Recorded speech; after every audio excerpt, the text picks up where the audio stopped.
I thought this RV was ugly until I saw what was inside. A small work truck cab bolted to a huge residential box shouldn't work, but the Grand Design Lineage Series F somehow pulls it off and feels more like a modern apartment than a work truck. And the real surprise is what happens when those two giant slide-outs extend. So let's take a look. Motorhome luxury. Stand beside the Lineage F631ZW, and you immediately understand the problem. It measures 33 feet 9 inches long, 8 feet 4 inches wide, and 12 feet 3 inches tall. Does that make the proportions sound extreme? The commercial cab looks small beneath a taller, wider residential box, with an abrupt shelf where the shapes meet. It is a work truck, a slab-sided house, and an off-road machine forced into one outline. Underneath, the Lineage uses a four-wheel drive Ford F600 chassis, a 10-speed automatic, and a turbo diesel V8 producing 330 horsepower. There's also an optional 43 package that adds 43-inch tires, larger brakes, a Fox steering stabilizer, and liquid spring suspension with true earth leveling. It replaces the regular Fox suspension and hydraulic jacks while reducing the hitch rating to 10,000 pounds. However, it can only go on the Lineage F600. So, the wildest-looking Lineage sacrifices some towing capacity for clearance, ride control, and recovery ability. Facing the front, you see the flat, upright grille and blocky headlights associated with dump trucks, tow trucks, and utility rigs. The cab seems to disappear beneath the coach, making the profile look stacked and top-heavy. Would you call it elegant? Probably not, but nearly every aggressive detail has a purpose. The 43 package adds an aluminum bumper, integrated worn winch with tow hooks, square rigid fog lights, and 8-inch fender flares, useful recovery hardware rather than empty decoration. Move down the driver's side and the breadbox comparison becomes harder to ignore. The deep lounge and dinette slide pushes that flat wall farther out at camp. Below it, illuminated beltline trim helps you work after dark, while lower doors separate cargo from service equipment. One bay holds the powered 50-amp cord reel, so you can handle the heavy cable at the push of a switch. Next is the wet bay, where you connect fresh water, attach the sewer hose, and reach the gray and black tank dump hardware. The 66-gallon gray tank and 45-gallon black tank sit enclosed low in the coach, but this is where they empty. Farther along, separate access keeps generator and diesel exhaust fluid service away from camp. Two diesel tanks split the 66.5-gallon capacity between roughly 26.5 gallons forward and 40 gallons rearward, so you know which area is being serviced. At the rear, you see an almost vertical wall with a backup camera and two sets of taillights. The upper lights remain visible if hitch-mounted equipment hides the lower pair. On the 43 package, steel wheel-opening fenders frame the tires, and a powered carrier moves the matching spare into position. It completes the look of a military support vehicle carrying an apartment. Now look up. The fiberglass roof carries 900 watts of solar, 2 air conditioners, and factory Starlink hardware. Raised perimeter rails protect the roof edge. They are not a loose cargo rack above your head. Gasketed openings reduce exposed sealant, and a receiver near the driver's side rear accepts the removable ladder. You still need to remember the full 12-foot 3-inch height around branches, fuel canopies, and low structures. Coming down the passenger side puts us in the campsite. A 13-foot armless awning with a wind sensor shades the area without support arms in the way. Beneath it, a 40-inch, 12-volt smart television has its own compartment. Rockford Fosgate marine speakers give you a separate outdoor entertainment zone. Where does everything else go? The camper body sits on a raised steel frame, which leaves room for a big storage bay underneath, running right through the vehicle. You get wipe-clean rotomolded baggage tubs plus a ventilated bay for converter and electrical hardware. Together, these are usable compartments for chairs, tools, and outdoor gear rather than decorative doors. Access continues along the side. Farther back, a dedicated service door exposes the 79-gallon freshwater tank, level sensing hardware, and drain valves, so you can inspect more than a number on a screen. Beside it, a remote fill and low gas grill quick connect serve the protected 20.3-gallon propane tank. The 43 package finishes this side with a triple entry step instead of the regular double step. That brings you to the tall passenger side entry door behind the cab. Its 2-point latch pulls both edges into the seal. A bottom-up shade blocks the lower view while preserving daylight, and a sliding insect screen admits airflow with the main door open. We have now circled the hardware that makes the Series F look so awkward. Step through, And you can see what those proportions buy. As you step inside, what I thought was ugly when I was outside becomes a luxurious apartment inside. The industrial mood disappears as light cabinetry, solid surface counters, soft-touch upholstery, and a padded ceiling make the coach feel more like a modern apartment than a work truck. Directly ahead, the living floor drops into the cab. Both front seat headrests conceal small safes, giving you discreet places for passports or valuables. Above the windshield is the first sleeping area. A telescoping ladder reaches a cab-over bed measuring roughly 54 inches by 80 inches, closer to a full-length mattress than an emergency shelf. Could you really use it?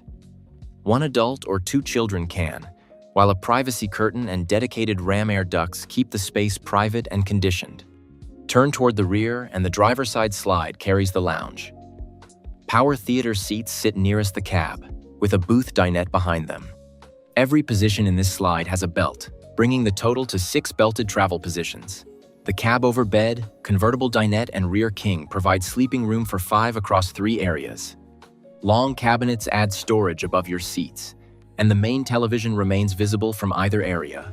Ceiling diffusers spread conditioned air instead of blasting one person. The dinette uses full extension drawers beneath both benches. Why lift cushions when your gear can slide into the aisle? More cabinets fill the wall above, and the solid surface table seats 4 before the dinette converts for sleeping. Dual-pane acrylic windows open widely and combine an insect screen with a privacy shade. They must be latched before the slide moves, an important item on your departure check. Directly opposite the dinette, the full passenger-side kitchen begins with a broad, solid surface counter around the stainless sink. A flush extension swings into place without leaving a raised lip. Together, the main counter and flush extension provide enough preparation space for full meals instead of forcing you to work over the sink. Beside it, a 3-burner range includes an unusually large conventional oven, with a side splash and a convection microwave above. A 10 cubic foot 12-volt refrigerator stands beside dedicated food storage. Deep drawers and a tall cabinet keep cookware and groceries visible. Beneath the sink, the plumbing leaves room for your wastebasket.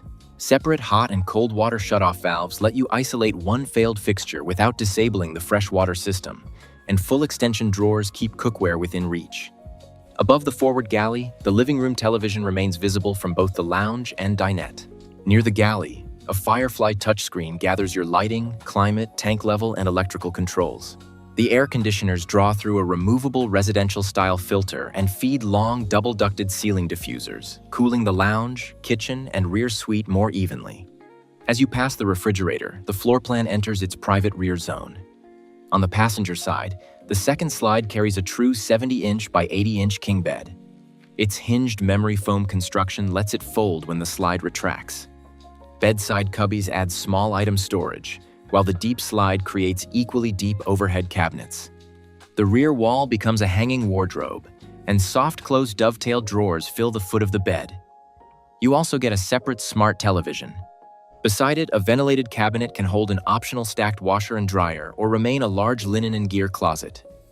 Would you choose laundry or storage? Across the aisle, the driver's side rear corner holds the bathroom. You get a proper enclosed room with a porcelain toilet, vanity storage, and a roomy separate shower. A linear drain and removable marine-style floor pad let water pass through while improving grip. A lighted skylight adds headroom, and the side window provides natural light and ventilation. Because the room sits beside the bedroom instead of spanning the coach, you can use it without closing the front living room. Electrical support comes from a 310 amp-hour lithium battery, 900 watts of solar, a 2,000-watt pure sine inverter, and an 8,000-watt diesel generator.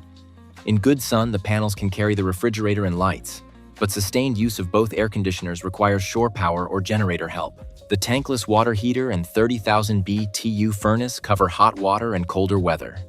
With 79 gallons of fresh water, 66 gallons of gray capacity, 45 gallons of black capacity, and 66.5 gallons of diesel, you have the equipment for an extended stay away from hookups. The actual limit depends on weather and water use. If you travel with all 5 sleepers, fresh water and waste capacity will usually matter before storage space does. Here is what happens when those 2 giant slides pull back inside. You retain an aisle from the cab to the kitchen and bathroom, so the refrigerator, sink, toilet, and cab-over bed remain available during a travel stop. The rear king folds with its slide, leaving it incomplete until camp is set. Is losing that bed at a rest stop a deal breaker for you? Or a fair trade for this much room? Tell us below. The Lineage still passes the lunch and bathroom test, preserving the facilities most likely to matter on the road. The enormous box delivers an 81-inch ceiling, a coherent front-to-back living space, a king suite, and a genuine bathroom. More importantly, you find storage where it is needed. Drawers under the dinette, full kitchen drawers, bedside cubbies, overhead cabinets through both slides, a rear wardrobe, and a washer-dryer closet that can remain general storage. It still has limits. The rear bed needs its slide, 5 sleepers share the tanks, and no amount of luxury makes a 12-foot, 3-inch motorhome easy to place. Yes, the Grand Design Lineage Series F is ugly from certain angles, absolutely. The cab looks too small, the coach looks too square, and the 43 package pushes the stance toward cartoon territory. But those awkward proportions make sense. The cab carries the weight, the box creates the apartment, and the tires, suspension, brakes, and recovery hardware expand where that apartment can travel.